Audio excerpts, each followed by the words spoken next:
Do you think editing is still worth learning with the all AI stuff?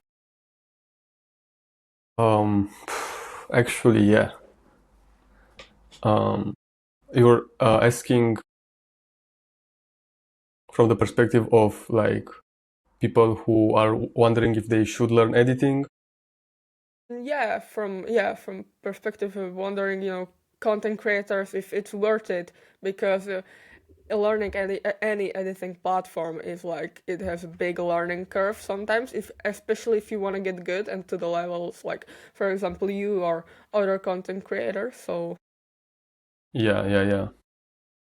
So yeah, even though there are a lot of AI tools that can edit right now for you and they can help in your process and stuff like that, I still believe like it's a really valuable skill that you can learn in today's world. I'm in a freelance group here in Romania on Facebook, and only in this group and only in Romania, it's daily posts of people looking for people to collaborate with them on the content creation side. And you can't do content creation without knowing editing. So I think it's a very, very valuable skill in today's world because it just keep rising, right? It just keeps it keeps growing bigger. Like a lot of people are starting to make content, and yeah, knowing this skill can either help you or you can make money by helping someone else do that. And even though there are a lot of AI tools, I am sure if you don't know the principles of good editing, if you don't know like principles of graphic, a little bit of psychology and stuff like that, you can use the tools, but not in a way that can really benefit you in terms of making money or making good content. agree on that for sure. Yeah, And do you use editing in your do you use like AI tools in your editing? not really, not that much yet. I should learn more. And I'm telling myself that because everyone feels like they're left behind if they don't learn the newest AI tool. But I actually saw a post yesterday. It's a guy Chris that said something like there are still like 7 billion people that haven't even opened an AI app. So we think that we're so left behind with all those AI tools and stuff like that, but it's actually not that known yet. Actually, there are a lot of people who don't use AI. Um, but so to answer your question, what was your question again? No, you just if you use any tools and if you use If I like use what any are tools? those tools, for example? Yeah, no, I mainly create some graphics using ChatGPT maybe and create some scripts or text hooks, but haven't used that those tools like a lot. Yeah, I agree. Haven't. Yeah, that's okay. That's okay. And actually, you mentioned this Romanian group, and I've noticed, as everybody, your content is like in the Romanian language, and I wanted to ask why is that? And don't you think it can be a little bit limiting because everybody knows English, but you decided to, in talk and speak in Romanian. Yeah, it is. It is. In terms of getting international clients, it is. That's why I did content in English before. You know, I was looking for all types of clients, even internationals, even Romanians. But now I wanted to focus on strictly Romania, on the market here, and get big in here, and hopefully, hopefully get big, or just keep posting and being consistent and staying a little bit in this market. But I also plan to come back internationally because yes, as you said, it is limiting in terms of getting clients from abroad in that sense. Yeah. And why Yeah, did you decided that you want to focus on Romania basically and get big there? I have absolutely no idea. It was so random. Like I think I made a video. It went well. I feel like a little bit more energetic in my videos since it's my native language and it comes naturally to me, So it's easier to make content and it kind of feels like home. So I said, okay, I'll stay here for a bit, see how the market is and stuff like that, Yeah. and what I can get. Yeah, That's cool. That's cool, and I relate to that because sometimes just speaking in English all the time can be hard, and then you just know that in your native language everything goes so much like Yeah, easier, and it's just more flow. it's a You, lot of flow, yeah. yeah, and you Even don't. jokes, Yes, people yes, understand the jokes, the jargons. yes, yes. I agree. In English you need to think a lot more, and Yeah, the only joke I will make actually is from only that if I say something wrong, some people may laugh, so that's the yeah, only kind of joke. yeah, right? Same, same. With my past clients was kind of the same. I was just, we were laughing and I kind of made us laugh about the fact that I don't know how to say a word. I Yeah. was like, God damn it. And then that was the joke. Yeah, agreed, agreed. Yeah. And how did you even got to editing and to this content journey at all? Mm, I like this question because it gets me back to where I started. And it's pretty interesting because I had a plan. After I moved from my family's house to this city, I wanted to become a coach, a life coach. And I had some clients and I wanted to try that. I tried that. I made a personal brand and I started making videos for me as a coach and editing the videos for me. And I really liked the process of editing.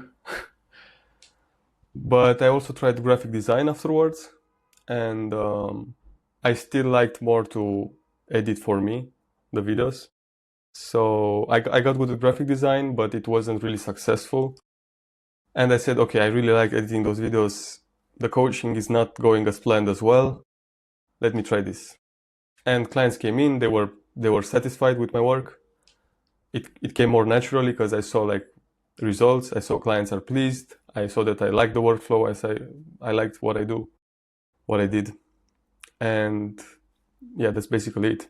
I was always like kind of into more techie, into like Photoshop.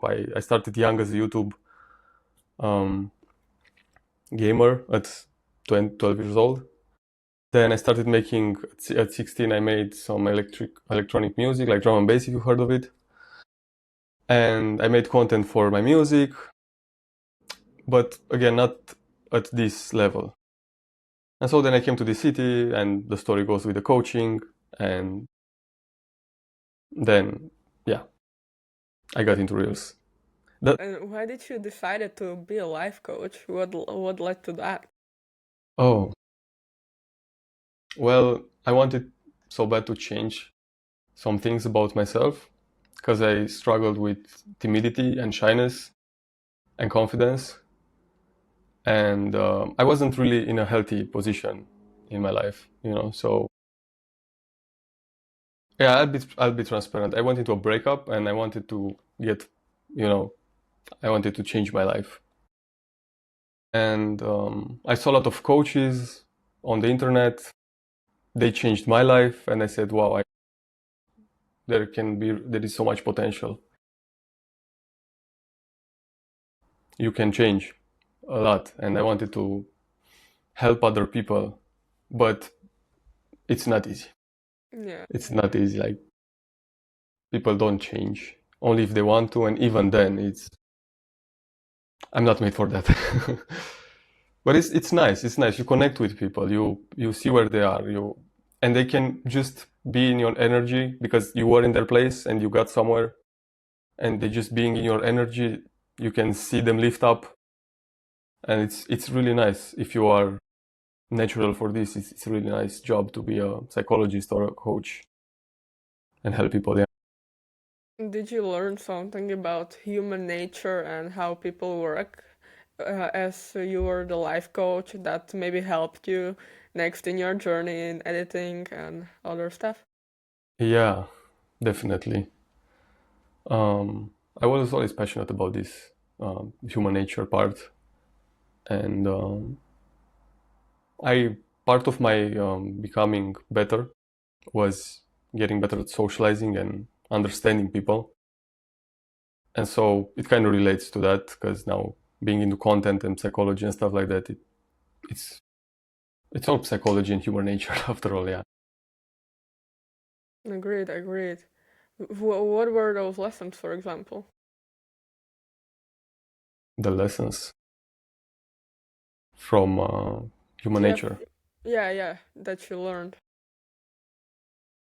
I don't know. It's more like subconscious stuff that you understand now that I didn't understand before. Um, for example, I don't know. That's a really basic advice, but it's one of them. Like to say the name more, to be a little more silent, and know when to let the other person speak, not interrupt. This it's not like I didn't do this, but it wasn't natural to me. So learning this was helpful. Was helpful, and this and um, one more lesson was confidence. The ability to understand yourself better and take notes, and yeah, being more sure of yourself and what you think around people. I think this is the biggest lesson I've learned. Yeah, that's I deeply relate to that because even I started this podcast, even before I was really shy and just full of imposter syndrome, and I kind of still am.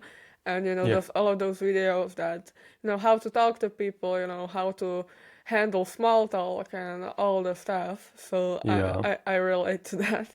And then, yes, it kind of gets you deeper into the human nature, and especially if you started content or anything with that, you learn that it's basically all that. So even yeah. started reading books as Laws of Human Nature from Robert Greene and Mm-hmm. all of that stuff. So I can really relate to that. Yeah, yeah, yeah. A lot of materials on this stuff, Yeah, and yeah, but it all comes down to experience because agreed. I still have imposter syndrome. It's not like I'm cured 100%, but um, what I gained it was from experience. Like I saw in these books a lot of tips and tricks. I saw what's possible. I saw people transforming. I didn't feel like I could transform myself, but I saw stories. I saw people that said that are like me and said, okay, there is potential. I just do what I have to do, and slowly I started feeling, uh, better, better and better, and what's possible actually. What were those books that helped you, that you got the most or the best advice from? I don't know. It was a lot of books. I think the Charisma Myth, if you've heard of it, Charisma Myth? No, no, actually no. it's a good book. What is it Uh, about? Like the charisma or oh, yeah, logically? yeah, more about the charisma. I can't really remember like certain Yeah, things, yeah. but I know at the time I was like, okay, okay, this makes a lot of sense, and getting things like this from books and then thinking about them and then going throughout your life, you just kind of seeing things differently more and more. And I can't really remember something specifically, but I know it was a good book, that one. And I have a lot of them, but that comes to my mind right now. And also, How to Make Friends and Influence People. I think you've heard of it. Yeah, yeah. That one I heard of it, and I've read some summaries and stuff, and it's a good book, but need to read it the whole book. But so many books, I don't know when to read them or how to read them. So many, so yeah, agree. Yeah. Even wanted to get more into the editing stuff and Oh yeah. all of that because I'm trying to edit myself and get better. And one of the questions I had is how can you get maybe faster in editing and learning editing hmm if you have some frameworks or tips. How to get faster at editing. Hmm. I'm trying to put into words how I feel when I edit and what made me come to this point because sometimes I edit really, really fast. And I think there are more things. And one of them is really, really know the software where you are working in. Um, the other, I think, would be to know exactly the style of the video. So if you specialize in short form, you can be extremely good at short form, but maybe you won't do long form as good because that's a different game. And so for me, repeatedly making every day like short form content, editing for clients, getting getting trained on this even, um, made me understand, okay, this is what a reel should be like. This is the pacing. This is how I create the subtitles. This is how I create the graphics, And that made my process really, really fast because I really understand now short form content. Then if I make the same short form but in After Effects as a more complex edit, this is going to take a lot more time. So it also depends on what type of short form you're editing, what type of content, how complex you want it to be. But I think it all comes down to the process. If you have a process and you really nail it down, you repeat it, you polish it, you repeat it continuously and more, again and again, it just gets easier. So I think it all comes down to experience and practice. Great. And what's your process, for example? I'm currently learning a new process. I started these days, which I didn't really do before. My process was pretty simple and straightforward. Excuse me. I took the client's video, um, put it in the program, in the software. I went through the whole video, but no, I didn't went through the whole video. I made the cuts before. So basically, first I made the cuts, and I set a good pacing. So I make all the cuts.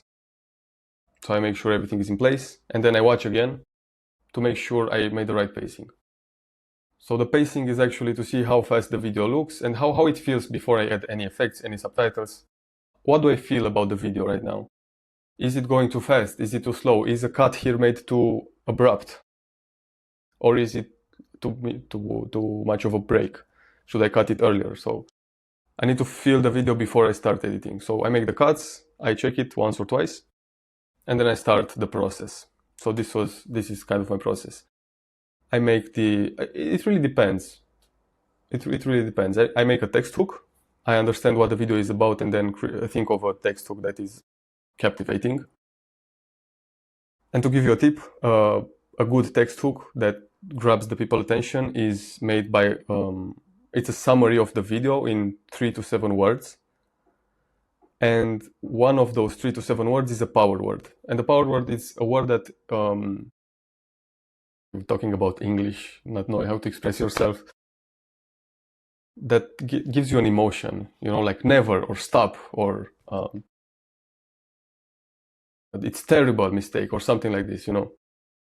So this is a text hook, and then I make the subtitles, and then I make zoom ins, zoom in or zoom out, and then the graphics. But sometimes I do those steps one at a time, but sometimes I go through the video and create like, okay, I make the captions here, and then I make also the graphic on this side, and then I go to the next part of the video. So it really depends on the client and on the project, in the software I'm working in.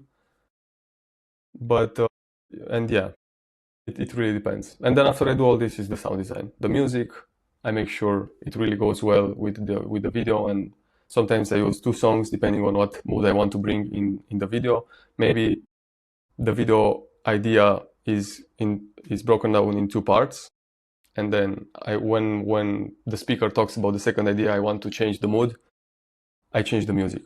I make a transition to keep the attention and give another feeling of the video, because now it's something else happening, so people feel that. And then the sound effects, which I don't know what exactly to say about sound effects, unless you want me to say something specific. Not more about sound effects, but even how can you pick the right music for, the mood Mhm. you want to bring, or even from where do you get your music for the videos, and how do you decide that yes, this is the mood I'm going for, so it is not like, So actually, again, it depends on the client because you can make um, more corporate videos for people that are more serious and professional. They are not looking for viral songs that are Brazilian funk now trending, you know. So again, it depends on the client. But if the client is a fitness coach that is younger, like, for example, and posts like trendy videos that are today, I have a folder that with a lot of songs that I really like that are virals, and I go through the folder. I listen to music while I listen to the video, and I know the topic of the video. And if it's more serious, and I'm like, okay, this song feels like it's really complimenting what it's saying, you know. Then I put it on the video, and then I see right there if it really fits. If not, I change it, you know. And the best part about this is like the song is very long. So there are some parts of the songs that go well with some parts of the video, and then you can make cuts and put it um, in another part of the video, some other parts of the song. And I really like that you can get really creative with this and give a certain feeling to people. really great. And what's, for example, psychology or the laws of human nature do you use when editing? What are those principles you use? There's, I really like your question. I didn't even think about this until now. So, but it's an interesting question. Uh, Maybe if you tell me some of the laws that you think would apply, because I don't know all the laws. I just know one that I think about often, which is never outshine the master. But I don't think it can apply really to video editing. Yeah, but I don't mean exactly from laws of human nature, because that can be applied to, a lot of stuff, and it cannot be applied to a lot of stuff. So maybe in general, maybe probably one of those principles is like there's some principle that's called when I don't know how it's called, but it's when you make a good video and you just do a good edit in general. It's Mm-hmm. like people will get back to it. It's like when you give dog a treat for when they did something good, they will just Mm-hmm. come back to this. I heard that from one video. Other one I heard even from the academy that is show don't tell. So that's probably one of those. Yeah, that's in So that's in the book, and it correlates with Like video editing. I don't know if that's in the book, but for a lot of just in Excuse me. general of course, just in general psychology is Mm-hmm. like that those principles can be used, and exactly from laws of human nature. hmm, I'm not sure, actually. I'm not sure. Wanna search like right now on GPT really quick because I'm really curious now Yeah, that you. yeah, sure. Okay, I'm gonna ask him like from all. Let's see. What an ASMR of your keyboard, man. Oh, did I? Oh, yeah, the microphone is like close to it. No, it's great, it's great. It's great, right? Thank you, thank you. I paid for this sound.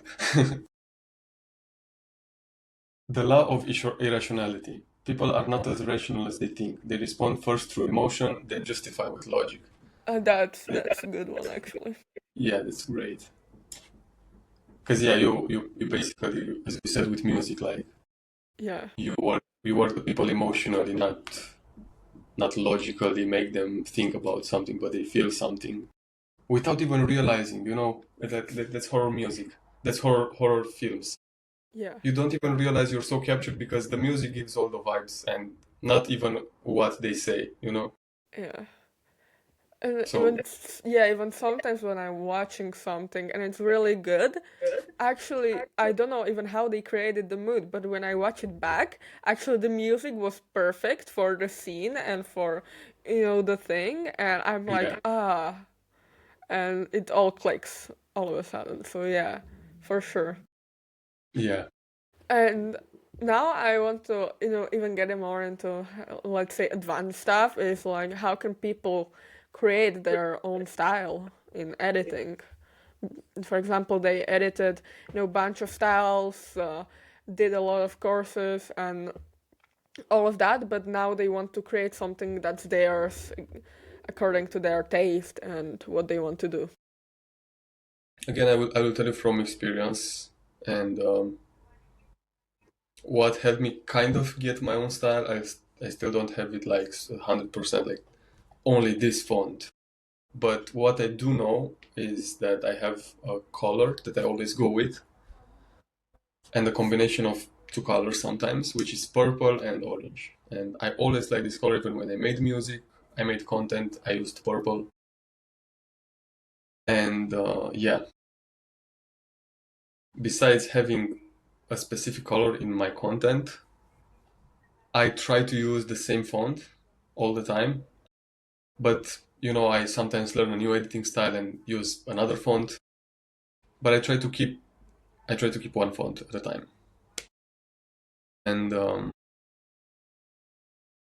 again, I'm gonna come back to practicing. Like when you practice a lot, you get used to doing things a certain way. You see that those works. So for example, there's a zoom I always make, which is animated in a certain way. Um, and I'll always do it because it looks really good. It does the job and it's more flowy. So the way I do it, maybe it's my style, I think, because if someone else maybe does it the same, but I don't know, does it a little more or a little less, and it kind of doesn't look like me. I guess maybe I'm going to abstract here. Um, but I think it comes down to practicing. So yeah, No, like I get it, I get it for sure. At the end of the day, I'm trying to think. Yeah. yeah, like yeah, sure. And then maybe after that, what would you call it's it's a good practice that actually helps you improve? Because some other editors, even I, sometimes get stuck with editing the same kind of stuff the same kind of way, and it actually doesn't push you in the right direction, and it does not like improve your editing at all. So what would you say? It is the kind of Mhm. difference between all of the editings you do and always trying out new things, or So what helps me yeah, yeah, what not do you get think? stuck in a certain editing place and not Yeah, get stuck as a creator? Is yeah, that mhm. So I was in like Joseph community, and there already he had a lot of editing styles you could learn. So before that, I edited in a style in CapCut. Then I said, okay, I want to transition to Premiere Pro to more advanced, and then I wanted to learn Premiere Pro, and I kind of did. It was okay, but the next step was okay. I really want to nail this down because for me, like, wow, getting to Premiere Pro was so complex. Like in CapCut, you can do all those effects and all those things. How am I gonna do that in Premiere Pro? And then I got there, started doing something, and then okay, I want to take this to the next level. And I saw Joseph Community. He presented it really well. He really had videos that captured my attention, and I really wanted to learn that style and got into the community. And I learned everything I could from there. And so then I said, okay, I know Premiere Pro. I want to get into After Effects. And then he also made tutorials in After Effects and courses. And then, okay, I stopped really slowly paying attention to Ultimate Editors. I wanted to learn more about content creation, rather than only editing. Because I said, okay, I know a lot of editing style. I know how to make cool tricks, animations, blah blah. Um, I want to take this to the next level. So I started learning content creation. I'm getting somewhere. I'm getting somewhere. Uh, and then I get into another community related to ads. I wanted to learn ads. And then, let's say, for example, a client wants to edit in a certain style. And then I have to try and integrate that style into my editing. And so it's all this process that doesn't get me stuck in some place. But of course, if a client wants a certain editing style that I did in the past, I'll keep doing that. But for me to evolve, maybe school communities in a nutshell, and keep practicing new stuff, which is sounds so basic, but if you have drive to do something, just do it. I would say if you have drive to learn this new thing or get into this new community and learn these new skills, like I think that's it, and you go from there. And I think that applies also as a person, not only as an editor, and that word for me, if that makes sense. Yeah, yeah, it makes sense. It makes good sense. And how did you get into art? Into ads. Yeah. So I worked for many agencies and I edited the videos for their ads, and I said to myself, I want to do this also. I want to learn how to create ads for my clients. I liked recording myself. I want to do this for my clients as well. I had a client who gave me this opportunity, and then from then just I went more into this. As I wanted to understand the process, not only what to edit. And because of that, my edits, I like to think that they get better because I also understand more of the process behind. Yeah. And what did you we can get even from ads? How did you make those?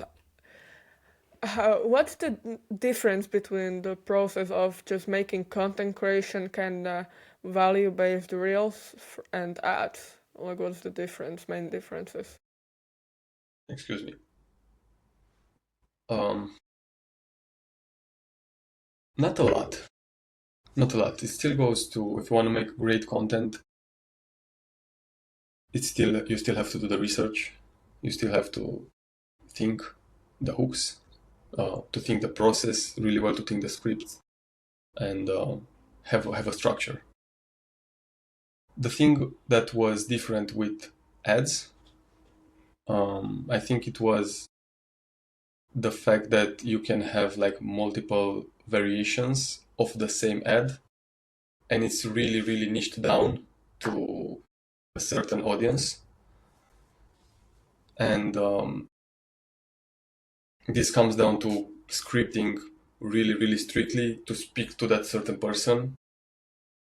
When in content, you want to be more general to get to more people. And you even want to post more consistently. Um, you, for me, for example, to post more consistently, I didn't have time and still don't have the time. Maybe I do have a bit now more, but to have the time to really, really start and brainstorm tons of videos, and have a strict routine for that.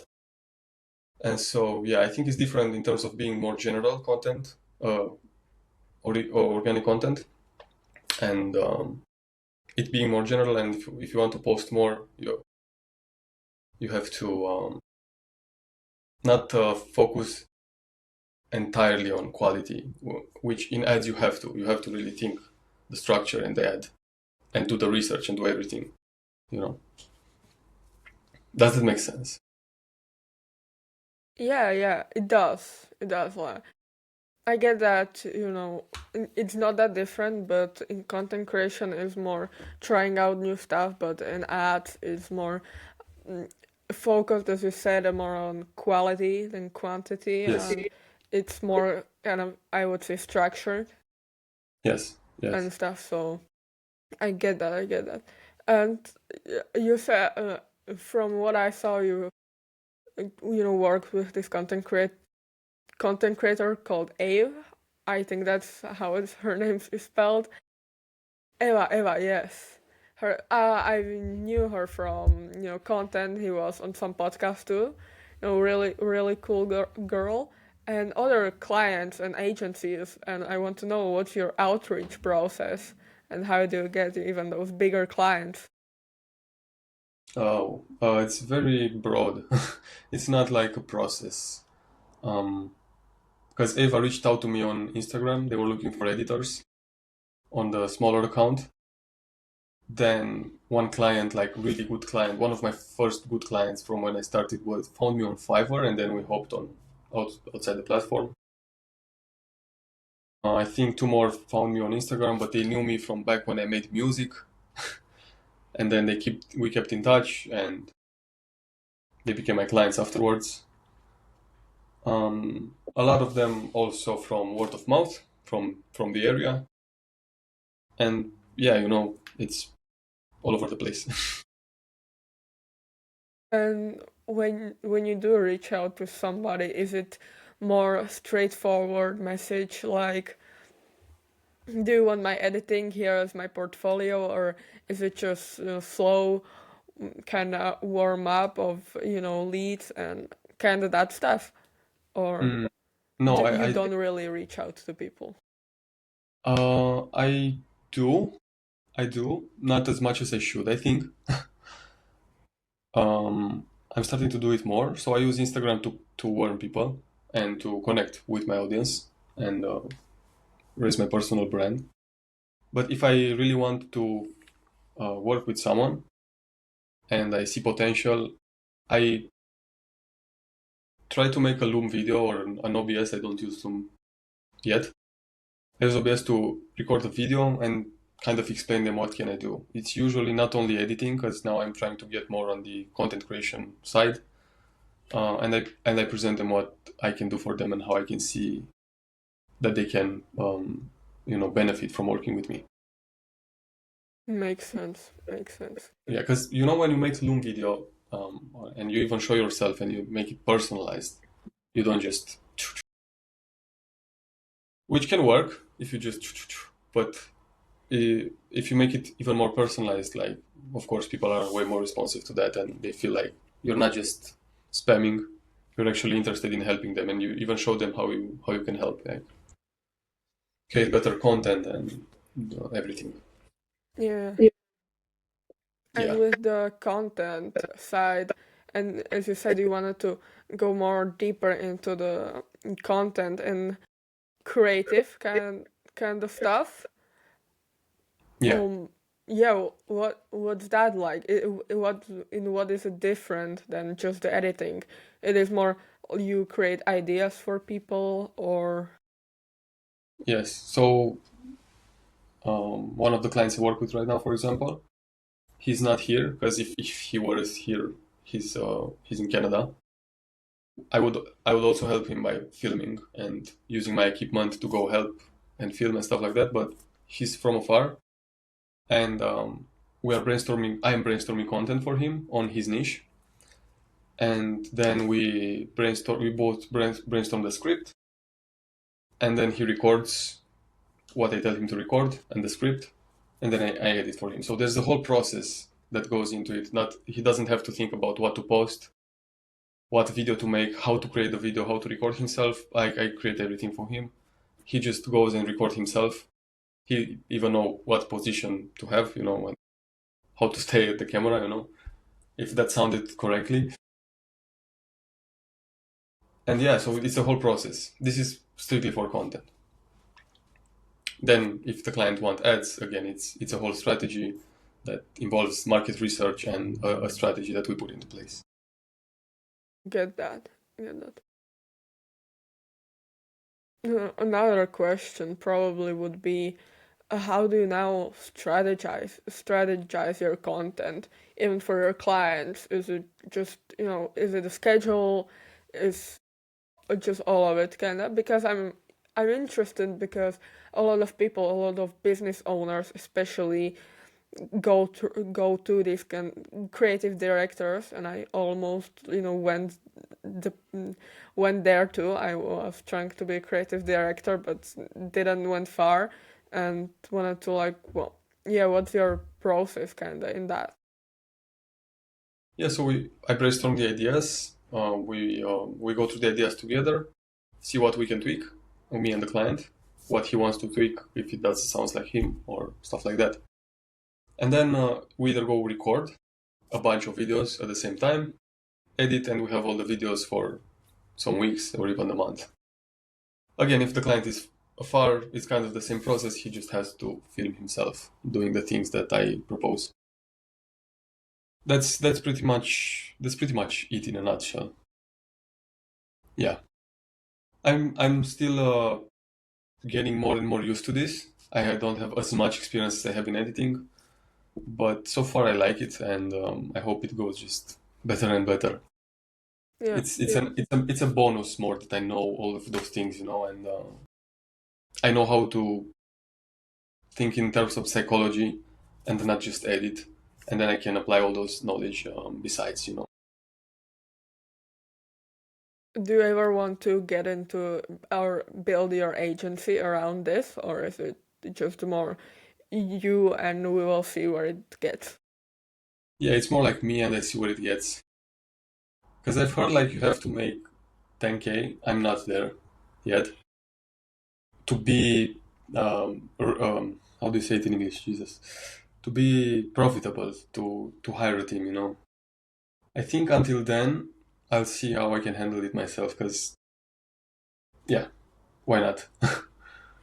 Yeah, I get it. I get it. Interesting. And even with the editing or with the stuff, I wanted to get more into the actual creative stuff and your Mm. taste, not just the trends. We talked about creating your style and all of that stuff. That's been helpful. But what was it? Is it more just kind of strategic and research and everything, or where is the line between this is strategic, all of this is planned and stuff, and where is it the kind of the creative side of it? Because you, as you said, you're into music and stuff, so interested in Mm. that. Uh, what comes to my mind right now is what I've seen in a video from a very, very good marketer that said 80% of marketing is really knowing your audience, like really knowing how they speak, how they talk, what they think about, what graphics they resonate with, and the rest is 20%. So I think it ties down to this because you can be extremely creative, but if you don't know how to present the creativity to people, it's not gonna land. It's not gonna sell. So for me, I think it's 50-50. Like you have to be creative in what you do, but you have to make like research to do it properly and think about things. Especially if you want to make a great edit. Um, it's not only graphics that keep your attention because it's gonna like I used to do this mistake so much and I'm correcting a lot. Along the way I corrected it a lot to not overwhelm the viewer, but think strategically of what to put there and why I put the things there, and still not lose his or her attention. Because you can make things strategically and then you can lose attention if you don't still capture the attention with a sound effect or something, but they still have to be played strategically that the viewer is not overwhelmed, I would say. So it is creativity, but it's also skill and research, I would say. So yeah, to answer your question, I think it's 50-50. 50-50, so that's more where you draw the line. And I think in creativity comes a lot with building your taste and your taste, Yeah, especially. And do you have, how did you build your taste, for editing and content? I was really thinking about this today or yesterday because when I saw something that some creator that I like, for example, Darwish, I don't know if you know him, I was like so into it for like into his content for like a week, two, or some months. It depends. and I tried to replicate some of the things that I saw at him, and then it slowly faded away. I saw another creator I really liked, and I feel like I just went along my journey and gathered things from here and from here and from here. That is, I think, your taste, because I tasted this edit from this creator, and I took what I tasted somehow, and I took it and I tried it to implement it, and then I took from this creator, and then from this and this. And I think that's how you kind of develop your own taste, by stealing like an artist. Great artist still. I Yeah, think it's true. I think it's true. yeah. And with you said that you're filming for people when they are in your region. And what gear do you use to film and to have, clear, good shots? I used my phone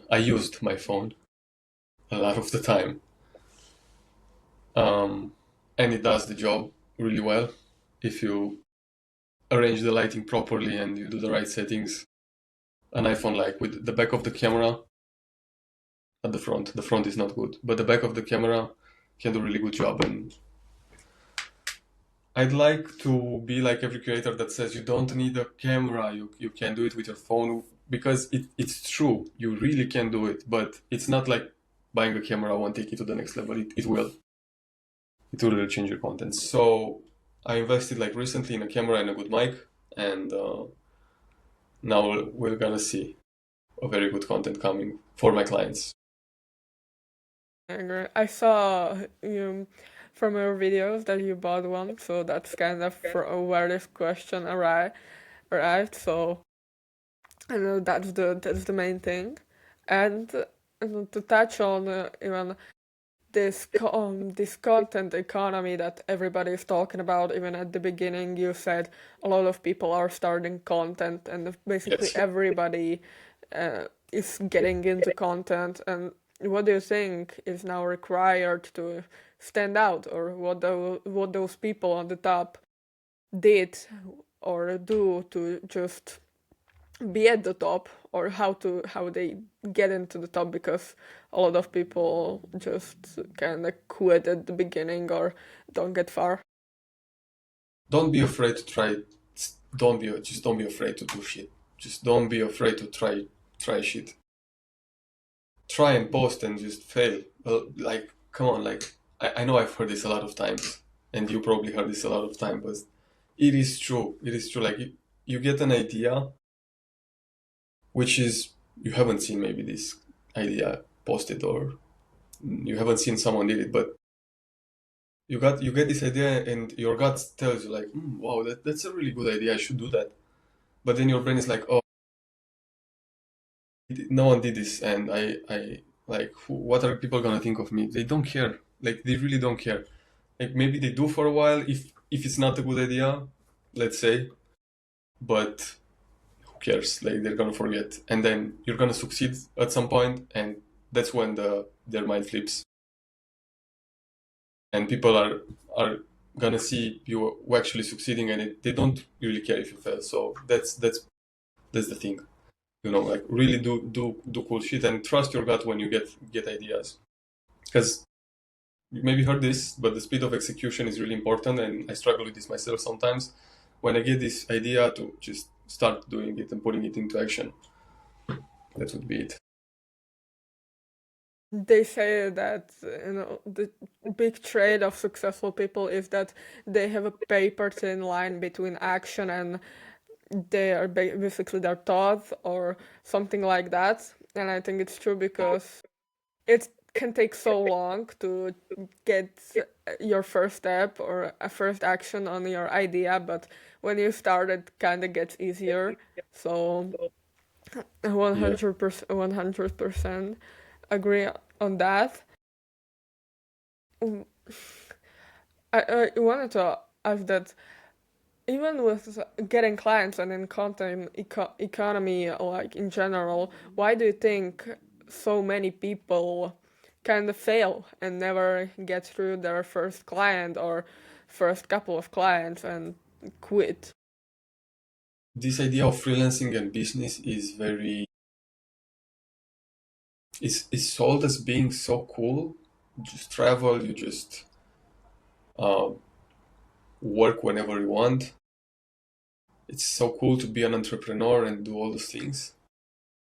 And it is, from my opinion, like I didn't get like I'm not close to where I want to be as well. But from what I see, actually doing this shit, like freelancing, for example, which is not even a business, I would say, it is not easy.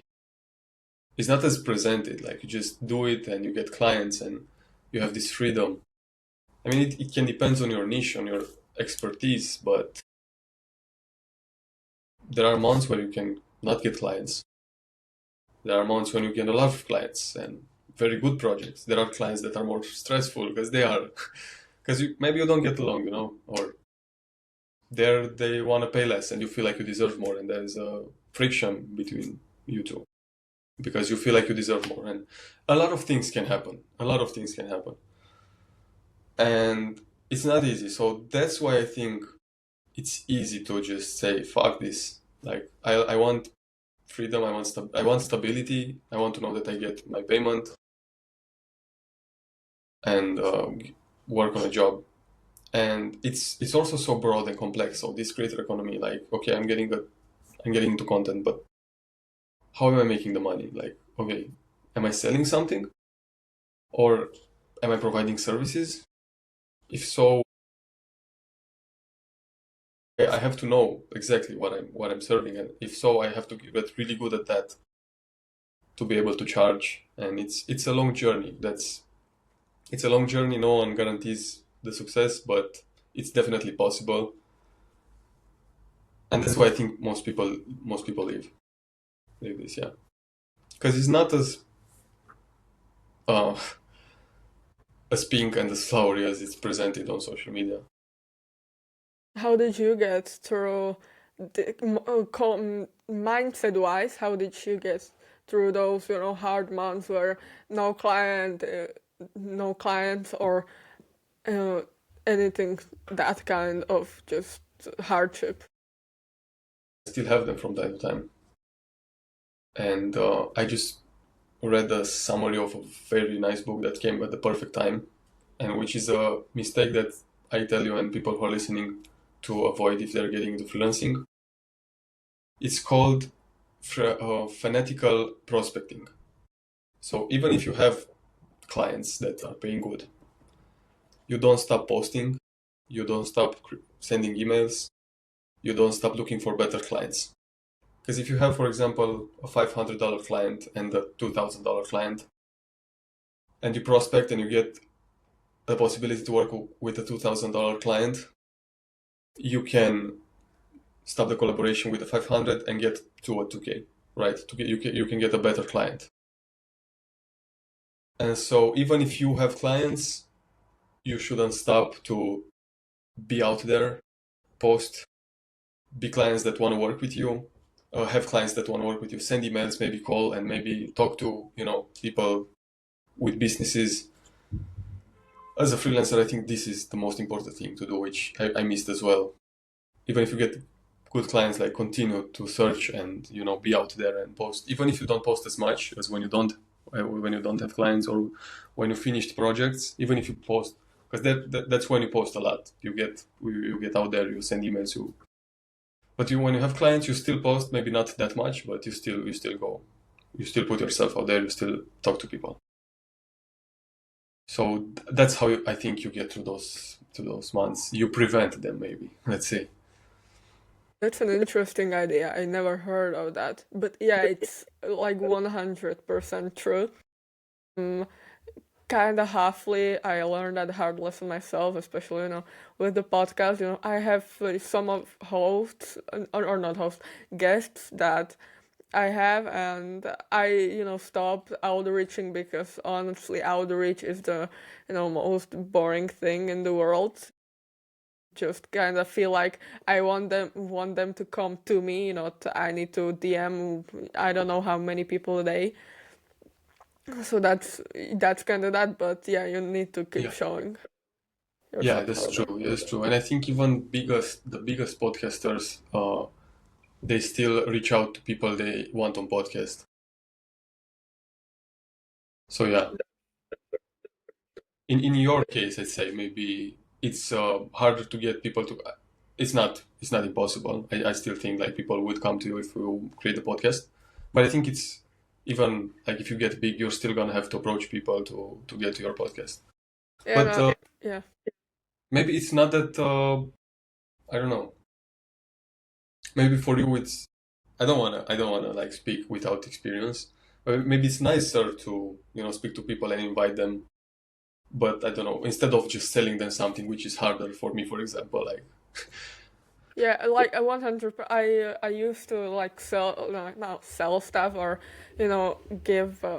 I had this free product before. I've tried many things before podcasting, and selling something, even free stuff, like that's not even considered selling. It's really hard. It's a lot harder than podcasting, but still.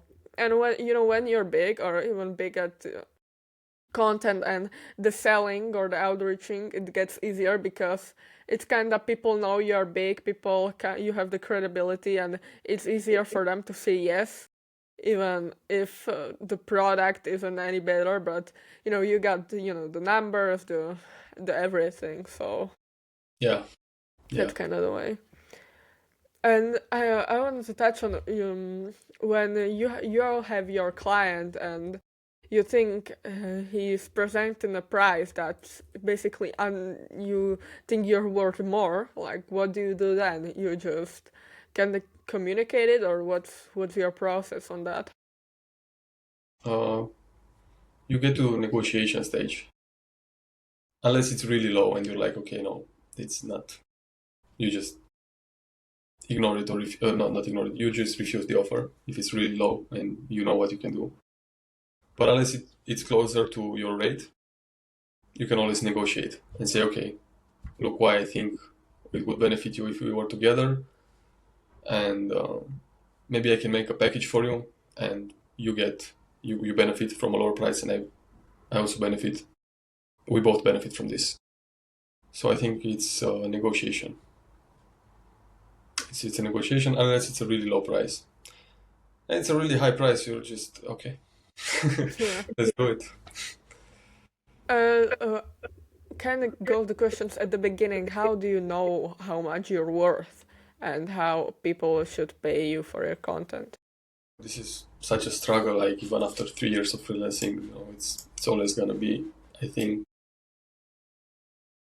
I think for many years it's gonna be unless because I'm always like I'm also changing my offer from okay I'm video editing in this style and then I'm editing also in this style, but I'm also like content creation offer, so it really depends on what I do. I also like I've been an actor for some for a company, like in the sense that I filmed myself talking for them in the video, and another price.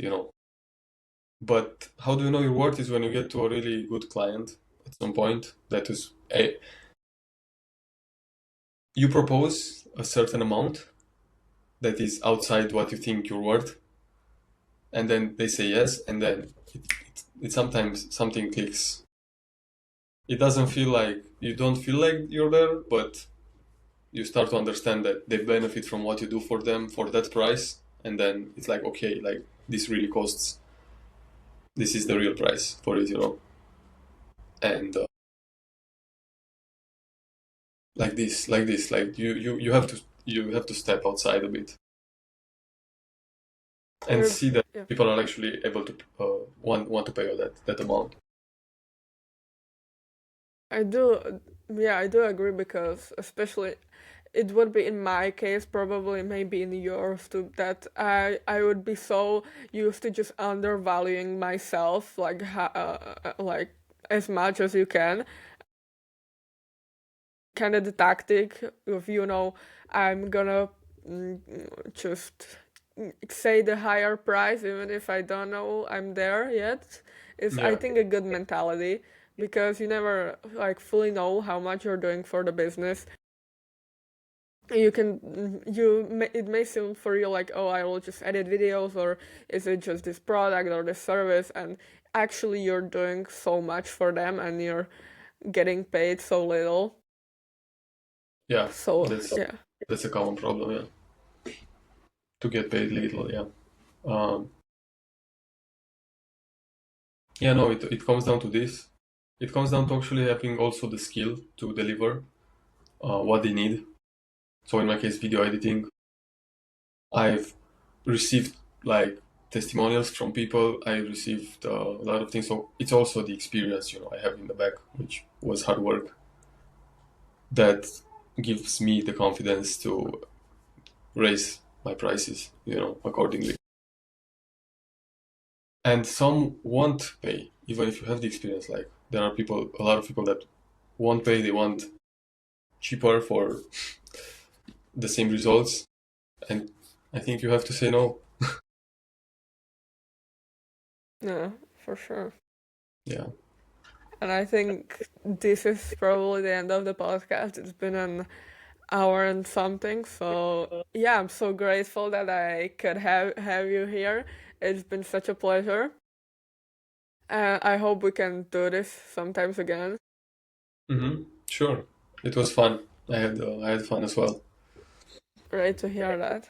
And of course, we want to thank all the viewers that stick through and watch this. I hope you enjoy this. And that's probably it. That's probably it. Nice, nice, Kate. Really good podcast. Thank You you. had Thank really you. nice questions. Thank you. Okay.